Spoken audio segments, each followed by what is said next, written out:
Today I am making marshmallows, nice and squishy.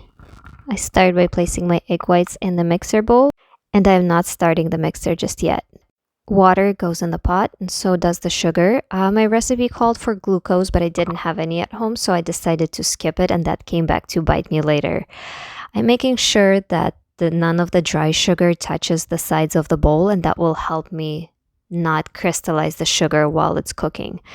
Here I am making sure that all the sugar is wet and has more or less of a wet sand consistency. I start heating it up on high heat, and while that's going, I'm setting up my pan for the marshmallows when they're ready.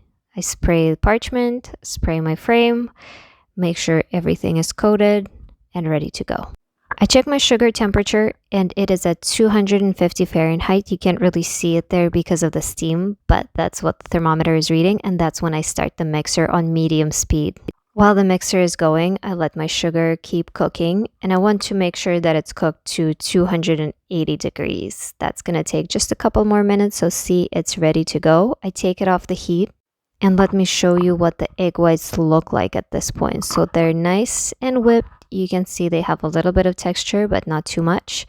Time for gelatin. I bloomed my gelatin sheets in ice cold water, so now I'm taking them out and wringing off the water excess.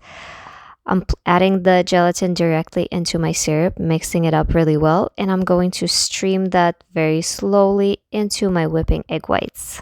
I turned the speed on high, and I'm still adding the syrup very, very slowly. While that's going, I'm melting my chocolate. Let's check on the egg whites. They have been whipping for about 10 minutes. They're nice and soft and not hot anymore. So that's a perfect temperature. They're ready to go. I'm placing some of my mixture into the frame, spreading it out nicely. And I'm going to top it with some chocolate just to see what the swirl looks like. And I really like coffee in my confections, so I added some of the ground coffee on top of the chocolate. But I didn't really like it in the final product, so if you're making this, maybe skip the coffee part. Another layer of marshmallow and another layer of chocolate and more coffee. I think next time I make this, instead of using coffee grounds, I'm going to add instant coffee to the syrup to incorporate coffee flavor. My marshmallow has been sitting for a couple hours. It's nice and set. I'm taking it out of the frame and adding some powdered sugar on top. Let's flip it onto a cutting board and dust the bottom with some more powdered sugar. And now I can cut it into cubes.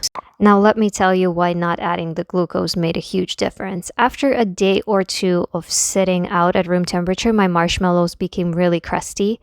And so what glucose does, it actually helps lock in the moisture in confections. So had I added it, they would have been nice and soft and moist, and instead they got really crusty. Lesson learned, next time add glucose, corn syrup, or honey to the recipe. This is a little bonus round with the extra marshmallow that I had left over.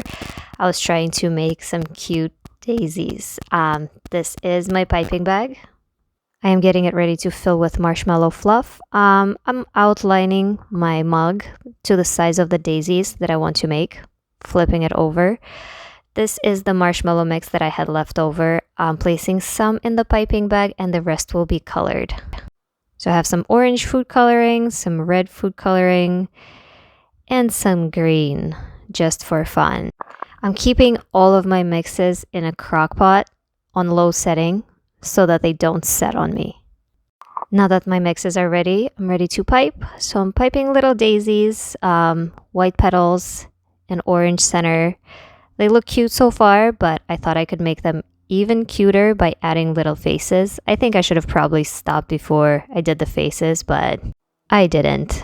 After I drew the faces, I let them sit for a couple hours to set the gelatin, dusted them with powdered sugar, and now I'm brushing all of that powdered sugar off. And because that wasn't enough, I decided to make hot chocolate and test it out. So milk, sugar, salt, cocoa powder, bring that to boil. Add some dark chocolate to add texture and thickness to the chocolate in the mug. And there goes my marshmallow daisy on top. Nice. If you try making this, I'd love to know how it goes for you.